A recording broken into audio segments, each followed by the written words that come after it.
right. Welcome everybody into another edition of the 401 Conversations podcast. I am Mike Neely with Equity 401k Consultants.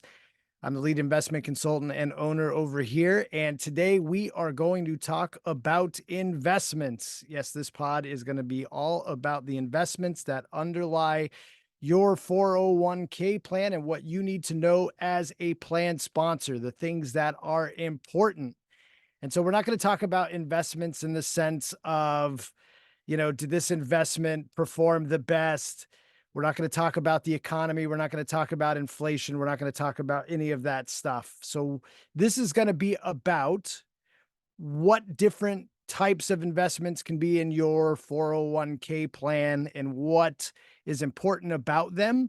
Talk about what's typically there. We're going to talk about the different types of share classes that exist. We'll talk about different fiduciary support types to help you manage the underlying investments. I also want to dive in a little bit today about revenue sharing and non-revenue sharing and my philosophy on that, as well as conclude with some helpful things to talk about the importance of process and maintaining a good investment policy statement. So let's take a moment and just jump right on into this. So to start, I want to talk about the underlying investments that are generally in 401k plans. And most of you are familiar with these, but basically, mutual funds are the majority of the time the underlying investments in a 401k plan. Sometimes there can be things outside of that, like self-directed brokerage account options. Those are usually used by more of your sophisticated investors, maybe some of the business owners or partners or highly compensated employees like to utilize those because they want to trade their own specific stocks. They have their idea about their own philosophy of investing and they want to do that on their own. And so we do that through a self-directed brokerage account option. Most providers have that available, but the majority of the time, the underlying investments are going to be mutual funds. And mutual funds come in different share classes, different flavors of those share classes, and it's important to know the difference between the types. So at a very basic level, mutual funds either come in retail share classes or like retirement or institutional share classes. So what's the difference? Well, retail share class typically are Class A, Class C shares. Majority of the time they come with front-end sales charges, or in the case of Class C share classes, there's back-end sales charges. And they typically have higher expense ratios than what you would see with the retirement or institutional share classes. Retail share classes are generally what your average investor is going to use, like in their individual retirement account, that are going to be, held outside of the 401k. We find A shares in non-qualified or non-retirement accounts. That's just what the average retail investor is buying. But when you're in a 401k plan, you get access to retirement share classes or institutional share classes. And the whole goal being is lowering that overall expense ratio. And so our shares come in all different flavors from R1 to R6. And, R1 is going to be is the most expensive of the group, down to R6, which is the lowest cost with no revenue sharing or anything like that within the fund. Sometimes it can be tough to remember these. I like to think of it sometimes as an alphabet soup. There's all different types of share classes that are out there. We do have to, just if you want it, feel free to send an email or, drop a message on whatever social platform.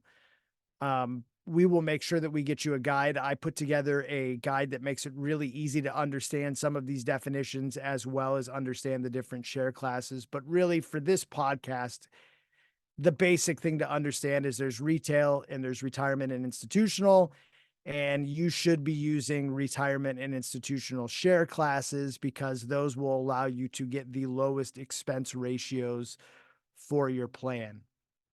Now, with that being said, I want to talk a little bit about the difference in fiduciary account types. So we operate under two fiduciary types for investments, and that's either 321 investment co-fiduciary or 338 investment manager fiduciary responsibility. And the difference lies in how the fiduciary will work with the plan. So with a 321 investment fiduciary, investment co-fiduciary, they take care of the monitoring and the reporting and recommendations for the investments that you have in the plan. They will provide a quarterly report generally and discuss with you what is happening with the underlying investments. And if some of those underlying investments need to be replaced or they go on a watch list, they'll notify you. But you still maintain discretion in whether or not to remove or keep an investment lineup as it is. With the 338 investment manager takes all discretion. So they are going to make all the decisions when it comes to the 401k plan. So that means that if a fund needs to be replaced, they're just going to replace it with a fund that fits their methodology and the way that they're monitoring and going by their investment policy statement. You really don't have a say anymore in what investment options stay and what investment options are there. The important part, though, is that if you follow the 321 guidelines, then you continue to get their liability support. So they will continue to take on the liability if you take on their recommendations and follow their recommendations. With the 338, they just do it. So your only responsibility is to continue to monitor the 338 and make sure that they're following their investment policy statement and they're doing the things that they're supposed to be doing. Because even though you are reducing some of your liability, you are, you know, outsourcing, the responsibility for the investments to them, you still have a responsibility from a fiduciary standpoint as the plan sponsor to continue to monitor them and make sure that they're doing what they're supposed to be doing.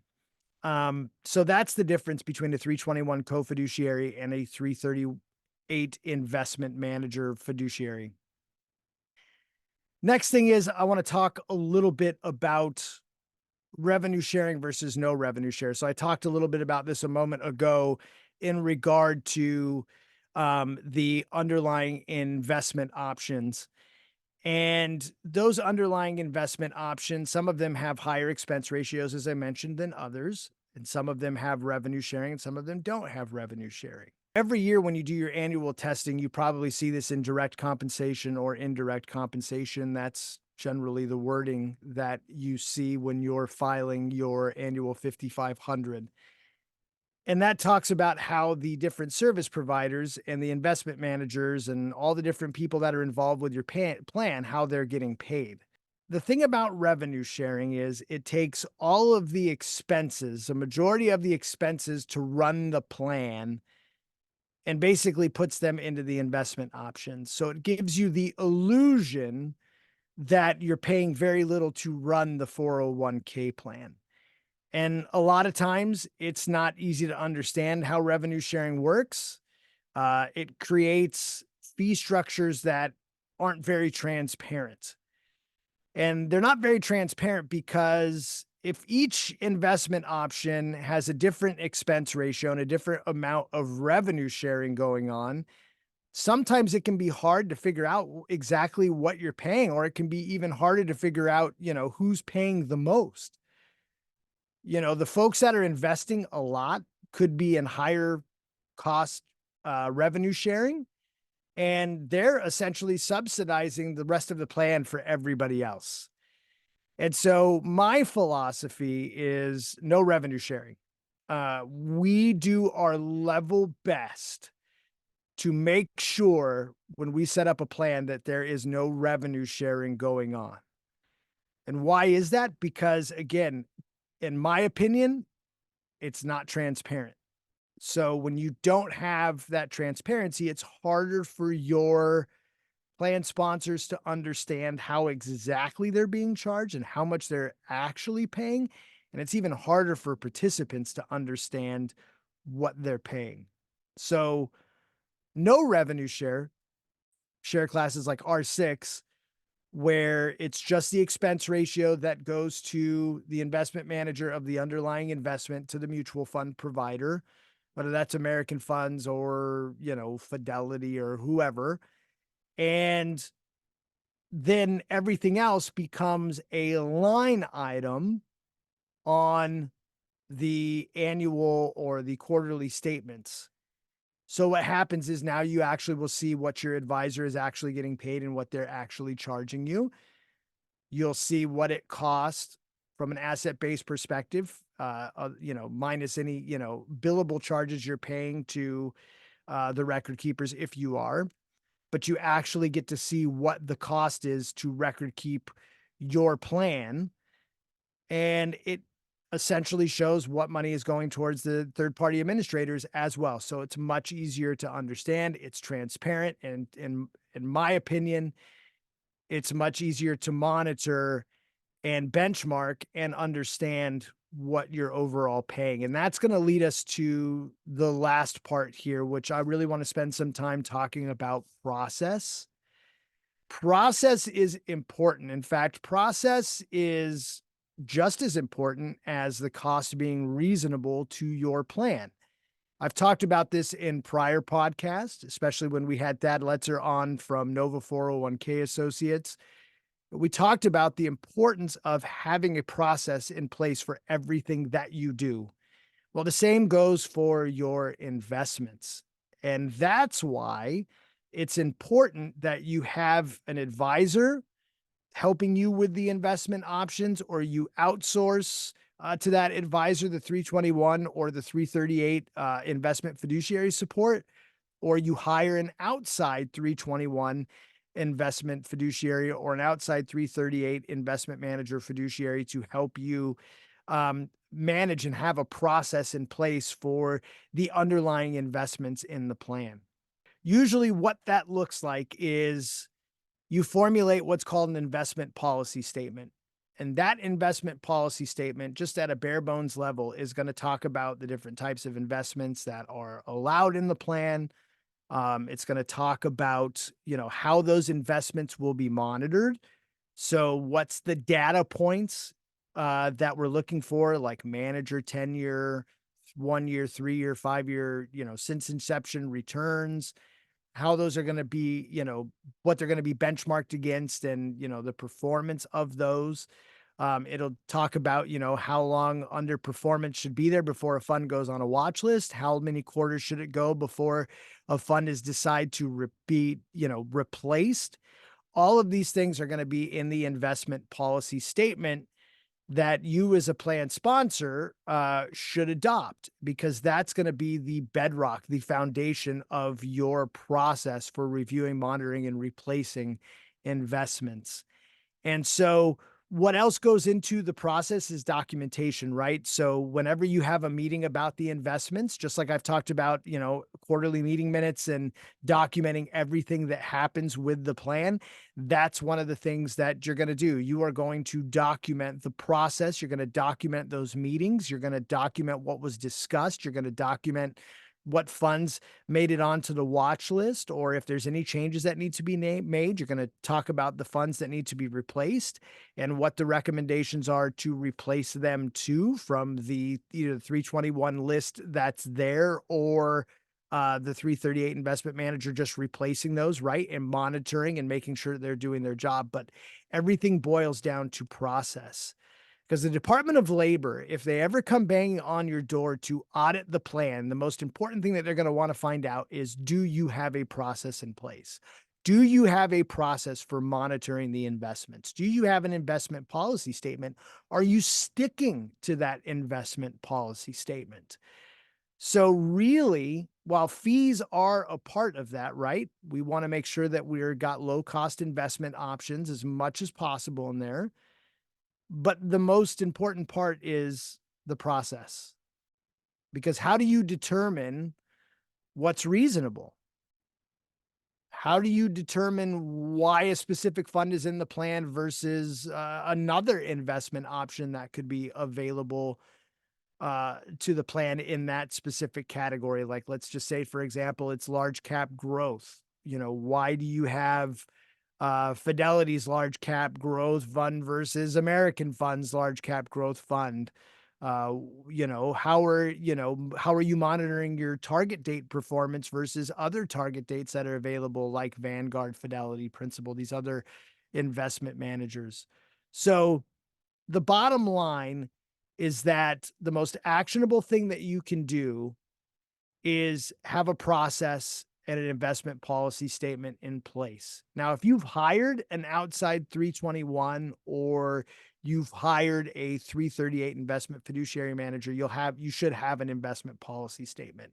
And your advisor to the plan should be helping you come up with the investment policy statement, or working with whoever you've decided to outsource that to if you can't afford, your advisor's investment fiduciary work. So overall, the idea about the underlying investments is to make sure that you've got a process to monitor.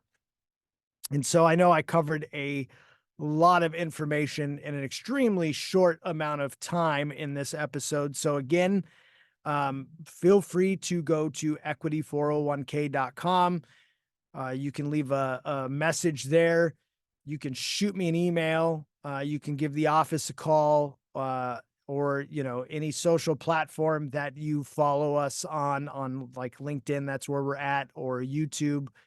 Feel free to reach out to us and leave a message, and we'll make sure that you get a copy of our mutual fund share class guide, so that you can understand those types better. And then you can also see some of the services and things that we offer as well to help with the management of the underlying investments, as part of our philosophy of the 4 pillars of plan management. So again, as always, appreciate you taking the time to listen to this pod and listen to me ramble about 401k plans and everything about employer-sponsored benefit plans. And I will look forward to seeing you on the next pod.